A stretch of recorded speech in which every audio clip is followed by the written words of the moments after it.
Good morning. We're headed out to Muir Woods right now. Gotta get some sightseeing in before the real business starts going on. It's supposed to be really cloudy today. Looks like it's not too bad right now though. But that is no indication of how it's going to be later.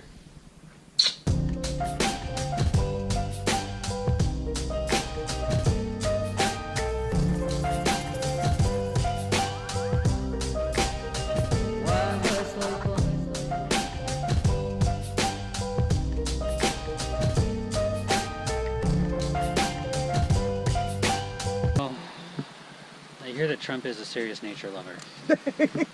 He likes to go on long forest walks and just reconnect with the world. The environment, yeah.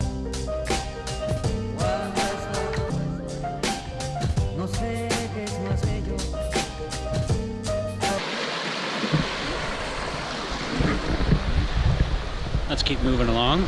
Got a lot to see. Lots more trees to look at, like this one. Gorgeous, gorgeous. Onward. Onward. Here we see Terry in his natural habitat. As anticipated, Muir Woods, despite not Is knowing incredible. what the spelling actually is. It's really pretty here. I thought it was Muir like what you'd hang in your bathroom. Mirror? I didn't know it was like It's Muir. John Muir. Yeah, Muir. I thought it was like M-U-I-R. there's like some really smooth lake in here or something. Mirror? It's happening. We knew it would. It happens every time. It happens every time we come to the West Coast. Ashley and I are both like, we just miss the West Coast so much. I just want to come back. It's just so pretty here. And it's so green, earthy, and everything is vibrant and alive. It's so nice. And Colorado is beautiful, but this is just something else. So nice. Look at that. We miss it. Look at that. And every time we come back, we're always trying to figure out, is this just nostalgia talking, or like, is this actually amazing here? I think we always conclude that it actually is amazing here. Things just spontaneously grow. I have to work so hard to get things in my garden to grow in Colorado, but here, things just pop out of the ground. Things grow everywhere. Things grow on top of concrete barriers. It's like living in the Shire. So we're gonna move back. Cliffhanger! I would love to be back on the West Coast. I miss it.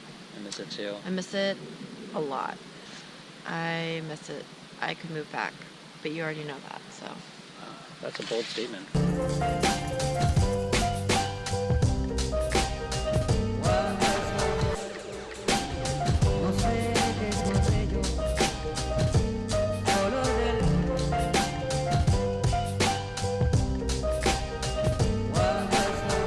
Prepare to embark upon the dark. All right, Deb, what did you think was the prettiest part of Muir Woods?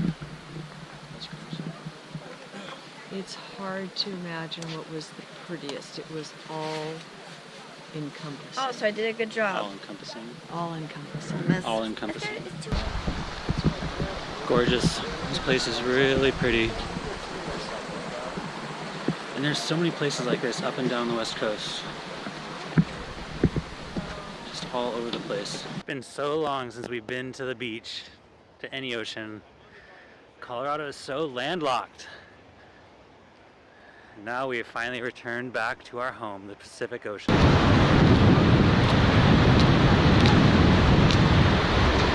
has been too long since I've seen the Pacific Ocean. But we're here now.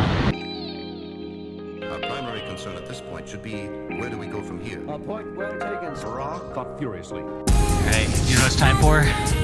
Drone time. It's drone time.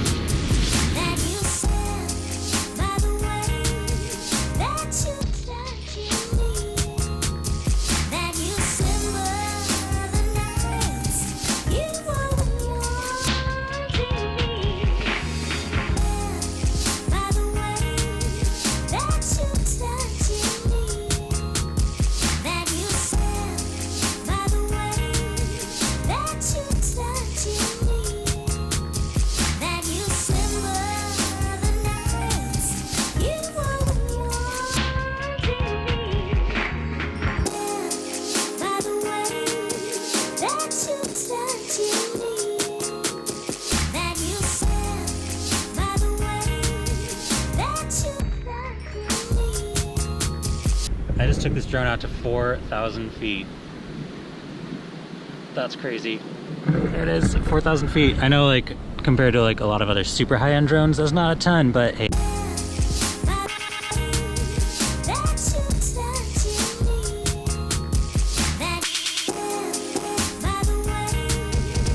Got a full mile in, but at that point I was too scared, so I brought it back. It's just so nerve-wracking. That's very adorable, Ash. You found a sand dollar. It's whole. A whole sand dollar, not a quarter dollar? I'm hilarious. Hey, I'm hilarious. So I don't believe in shell collecting. I think it's really pretty to sometimes grab that perfect shell, but then you bring it home and it just goes in a jar or on a shelf. And every time you go to the beach, you get more shells and it's just more stuff. I don't believe in it. I think that turned out really well. I'm excited to see what those pictures look like. I think that since I've been here, I've noticed that people have a natural inclination to return back to things that are familiar. I think that's what Ashley and I feel every time we come back to the West Coast, because it feels really familiar. We grew up in really lush green forests, we grew up next to the ocean, and so when we come back to these places, we really do want to come back and live here. I also think it's really healthy to move away for at least a time and just get away from your normal routine, get away from where you grew up, just to experience more of the world, to experience more of what's out there. Ashley's really worked really hard to get her network set up in Colorado. So the longer we're out there, then the tougher it's going to be to move away from that. So with all of her photography clients being there, it'll be a little bit tough, but who knows long term. I think we would be happy either way, but we'll just have to see. That sand on your feet just feels so good. So good. Oh yeah. Oh yeah. Now we're talking. Look at this one. Look, Ash. Oh, I've missed this. So we wrapped up at the beach. I think it's time to get some chowder now.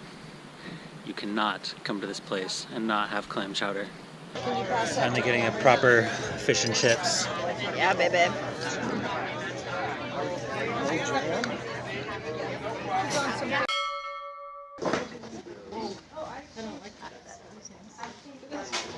It's just not a coastal candy store without fudge. I think every single one of them has them. I'm surprised there's not saltwater taffy in there. Maybe that's just an Oregon coast That's an thing. Oregon coast thing. I know, I was kind of waiting for the taffy. I'm on an electric bike right now, and I am cruising up this hill. It's so steep, but with the power of electricity, I made it. Oh man.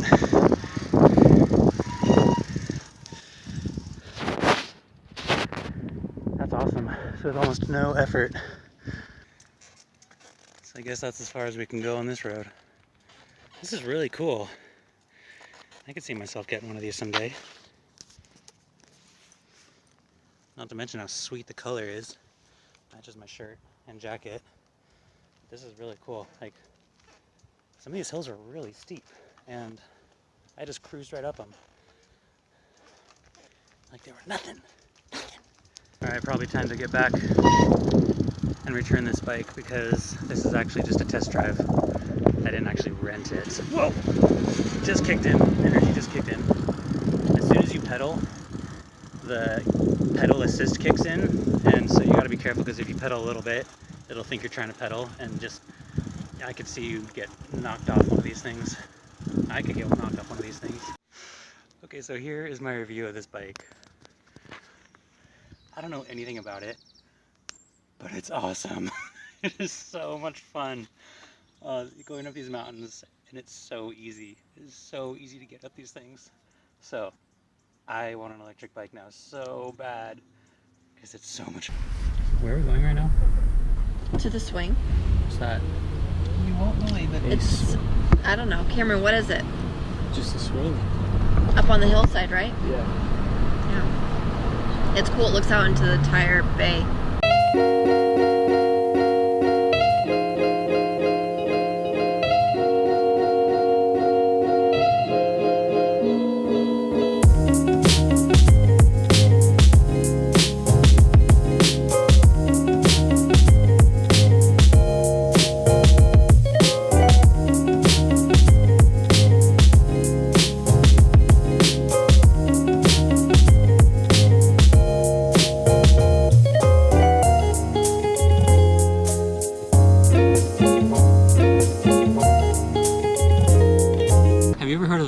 house in Belvedere.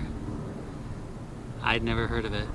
It looks like something burned down at some point, but I can't, like obviously that's what happened. But at the same time, there's like new landscaping here. I can't quite make it out. Let's see what this is about. So I think it gets its name from this lava rock here. And as you can tell, like there clearly used to be a house here. And it looks like at some point it caught fire or something and was destroyed somehow. But then look down there. Like that tree isn't brand new, but it didn't burn down. That looks like where the hot tub used to be. Let's take the stairs.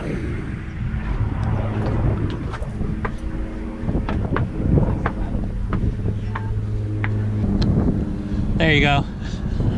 I can see now. Ian, would you please The lights? Are there really lights coming on? No. Well, that was cool. Time to get out of here. So there are no trespassing signs everywhere. The people that were here before me though, when I asked them about it, they just said, they're just casual signs. It's called the Lava House, and it's an unfinished mansion allegedly cursed by the volcano gods. I don't know. Is it because they like stole lava rock from Hawaii or something to build it? I mean, it looks kind of like that. Thanks to heaps of lava rock strewn about the property, built by Jerry Gans, the fabulously wealthy man responsible for the mass production of seatbelts in the 1970s, the Lava House's chief architectural pull was its extensive use of imported lava rock. Construction stopped suddenly shortly after construction began, and it has remained empty to this day. The most fantastic explanation involves the god of the lava rocks, or the god of the volcano from whence the rock came, cursing Gans's workers for stealing pieces of his home, causing several of the contractors to die in freak accidents and eventually halting construction.